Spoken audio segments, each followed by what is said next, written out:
Vous savez tailler votre bonsaï, vous savez l'entretenir, et bien maintenant il va falloir le rempoter. Comme toutes les plantes en pot, il aura besoin de changer de pot régulièrement. Alors quand est-ce qu'on le rempote? Comment on le rempote? Quelle terre utiliser? C'est ce que nous allons voir maintenant, et vous verrez que le choix de la poterie a aussi son importance.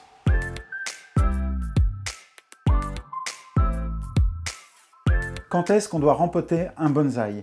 Eh bien, plus le bonsaï est jeune, et donc plus le pot est petit, plus les rempotages seront fréquents, tous les 2-3 ans à peu près. Et plus le bonsaï est âgé, vous attendrez à ce moment-là 3 à 5 ans entre 2 rempotages. Vous devez aussi rempoter quand vous vous apercevez que la terre est très dense.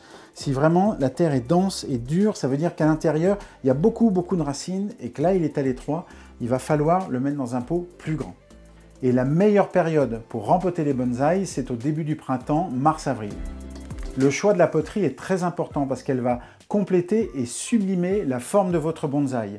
Alors il y a un grand nombre de choix de matière, de forme, de couleur et de taille de pot. Vous allez donc choisir un pot en accord avec la forme de l'arbre, ça c'est très important. Si par exemple vous avez un arbre massif, un arbre important, prenez des poteries carrées, assez larges, mates de préférence, qui vont mettre en valeur cet arbre. Et si votre arbre est plus petit, plus fin, vous allez prendre une poterie légèrement arrondie ou ovale, émaillée et plus légère. Si c'est un bonsaï qui fleurit, choisissez une poterie dont la couleur se marie avec la couleur des fleurs. Et pour les bonsaïs d'extérieur, c'est important, choisissez une poterie non gélive. Choisissez un terreau adapté à la plante. Par exemple, si c'est un rhododendron ou une azalée, il faudra un mélange de terre dans lequel il y a de la terre de bruyère, parce que ce sont des plantes qui aiment l'acidité. Vous pouvez utiliser une terre de jardin mélangée avec du terreau et du sable, ou bien choisir un terreau bonsaï prêt à l'emploi. Ensuite, on va préparer le pot, c'est-à-dire qu'on va fixer ces petites grilles de drainage au-dessus des trous. Ça va permettre de laisser passer l'eau, mais ça va retenir le terreau. Donc il faudra qu'on fixe les grilles et on va aussi fixer l'arbre avec un grand cavalier en métal qu'on passera eux aussi à travers les trous. Ensuite, on va préparer l'arbre. On va commencer par le faire tremper dans une bassine pour bien imbiber la motte d'eau. Ensuite, on grattera cette motte légèrement pour enlever une partie de la terre, de l'ancienne terre. On griffera les racines qui ont dû commencer à tourner dans leur contenant, histoire de leur redonner une forme plus naturelle, et on les taillera légèrement.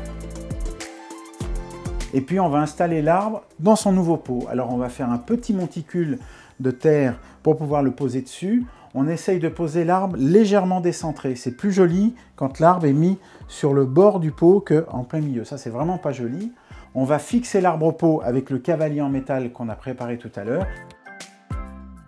Et puis ensuite, on va venir combler avec le terreau le reste et en s'aidant de la petite baguette pour bien faire rentrer tout le terreau entre les racines pour ne pas laisser de poche d'air. Et on finit par un arrosage généreux. Le rempotage est maintenant terminé. Pendant 15 jours, vous garderez votre bonsaï à l'ombre et vous le mettrez à l'abri du vent si c'est un bonsaï d'extérieur.